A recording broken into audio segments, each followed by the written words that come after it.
পশু চিকিৎসালয়ত ভৰ্তি কৰে আৰু তেওঁ বৰ্তমান জানিব পৰা মতে আইচিউত ভৰ্তি হৈ আছে যদিও জন্তুটোৰ লগত তাৰ জীৱটো টানাটানি কৰি আছে।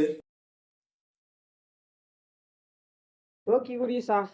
মোবাইল চাই আছো। টিভিটো চাওঁতে গিয়ে চুলাই দিব বোলে চিনেমা। চুলৈ দিব তাতে ৰিমট আছে যে চাওঁ।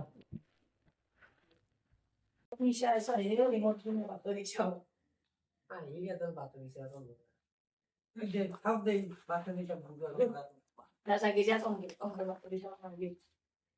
নমস্কাৰ, সন্ধিয়াৰ বাতৰিলৈ স্বাগতম। কোনো যাতে হাল্লা হুল্লা নকৰে, মনে মনে শুনি থাকে।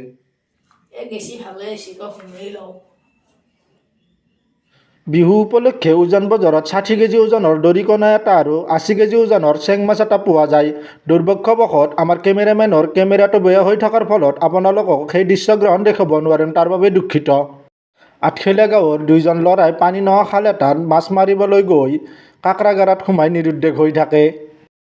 স্থানীয় ৰাইজে ততাতৈয়াকৈ আৰক্ষীক খবৰ দিয়াৰ ফলত ৰেস্কিউ পাৰ্টি আহি দুইজনকে উদ্ধাৰ কৰে যদিও তাৰে এজন সংকটজনক অৱস্থাত ওচৰৰে পশু চিকিৎসালয়ত ভৰ্তি কৰে আৰু তেওঁ বৰ্তমান জানিব পৰা মতে আইচিউত ভৰ্তি হৈ আছে যদিও জন্তুটোৰ লগত তাৰ জীৱটো টানাটানি কৰি আছে। ঢকনাপৰা গাঁৱৰ 55 বয়সীয়া মাইকী এজনী 18 বছৰীয়া ল'ৰা এজনৰ লগত পলাই যায়। জানিব পৰা মতে তেওঁৰ 4জন সন্তানো আছে। এই বিষয়ে জানিবৰ কাৰণে আমাৰ সাংবাদিক তাত উপস্থিত হৈছিল যদিও গিৰেকটোৱে দা লৈ খেদাত কোনোমতে প্ৰাণ ৰক্ষা পৰি ঘৰলৈ উভতি আহে।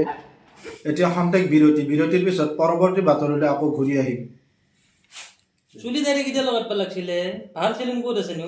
আমাৰ তাতে ৰাস্তাৰ ইদুল দোকান বঢ়িয়া কাটে, চুলিও ভাল আৰু বঢ়িয়া কাটে, তোক যেনেকুৱা লাগে সেনেকুৱা কৰি কোন হেনি আমাৰ তাতে কোৰাস্তল মেইন ৰাস্তা বঢ়িয়া চুলি দাড়ি ৰাতিপুৱা ভাল ভাল বিহুৰ আগে যাব বিহুত মানুহ পুৰা ফুল হৈ যাব, তই আগতীয়াকৈ যাবি।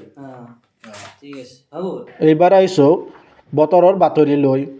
নাচাই জনোৱা মতে 4জনীয়া দল এটাই চাৰ্কেল লৈ চন্দ্ৰলৈ যাই থকা অৱস্থাত তাৰে এজনৰ চেন ছিঙি মৌচুমী বতাহত ঘূৰি আছে।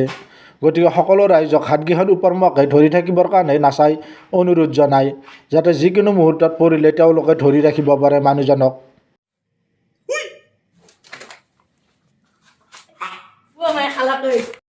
চুৱাৰে বাচ্চা গৈছে এনে এতিয়া সেই তেতিয়াৰ পৰা বকি আছোঁ আকলাই, খালি টিভি চাবা চুইচটো বা কোহাই গ'ল, উঠিয়ে চুইচ পঢ়ি টিপছিলা পাইছে ৰ